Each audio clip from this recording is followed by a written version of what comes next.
It's one of those questions that is mired in confusion. Indeed. And a lot of the confusion comes about because back in the early 1990s, a lot of people were suddenly starting to make a profession and earning money as coaches. Mm-hmm. And they found these people doing mentoring who were doing pretty much the same thing or very similar, but for free. And so they tried to create some kind of artificial boundary between the two. So mentors are directive. Well, mentoring's never been directive. The history of coaching, all the way up to that, was directive from its very beginnings in the middle of the 19th century. And it's only in the last 25 years that it's shifted towards being non-directive.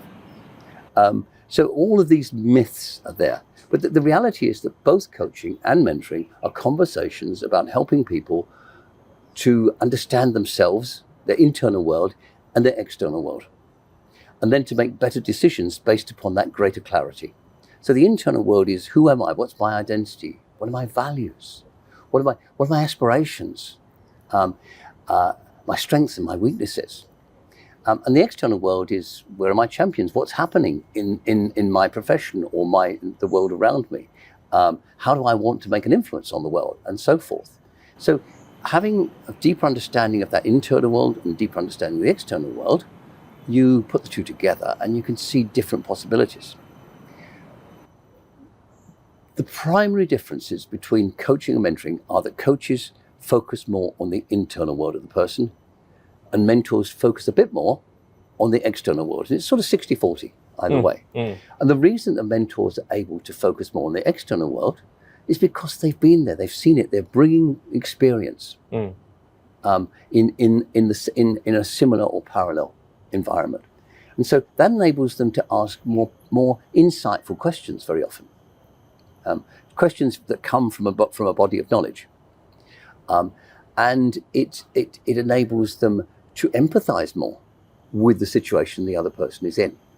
And so mentors use their experience because they've got experience. And it really is as simple as that.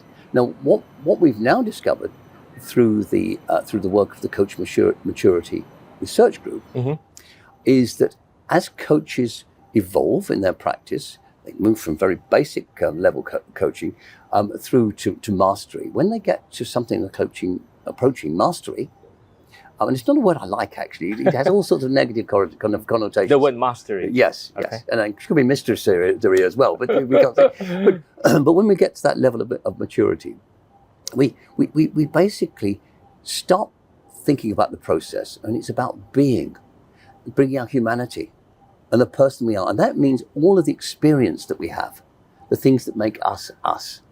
And so what we find is that difference between coaching and mentoring very much dissipates when you get to that higher level of maturity.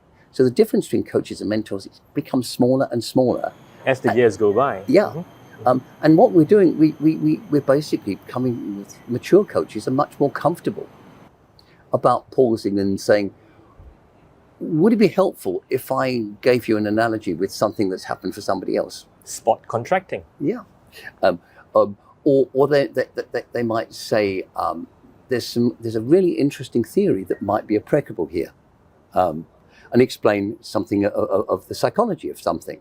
So they're able to pull on this vast reservoir of knowledge to be able to help the other person with the quality of their thinking. And that's when coaches at this level, we define them, they hold the client while the client has the conversation they need to have with themselves. Yeah. It's a very different issue. The other big confusion is because of this attempt in the early 1990s by coaches to try and create this artificial distinction.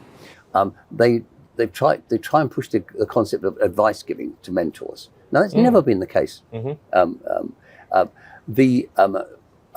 And when you give somebody it confuses context and advice. So when you give somebody some context, you give them some information that helps them to think more deeply about an issue. when you give somebody advice, you're doing the thinking for them. And it's that distinction. Neither coaches nor mentors give you advice, except in the most extreme situations. Sometimes as a coach, I might say to somebody, well, I have to say, if you do that, you're probably going to go to jail. Now, if I don't give you that guidance, I'm actually breaking the ethical codes. The ethical boundaries of what we're supposed to do, isn't it? So it's not as clean cut.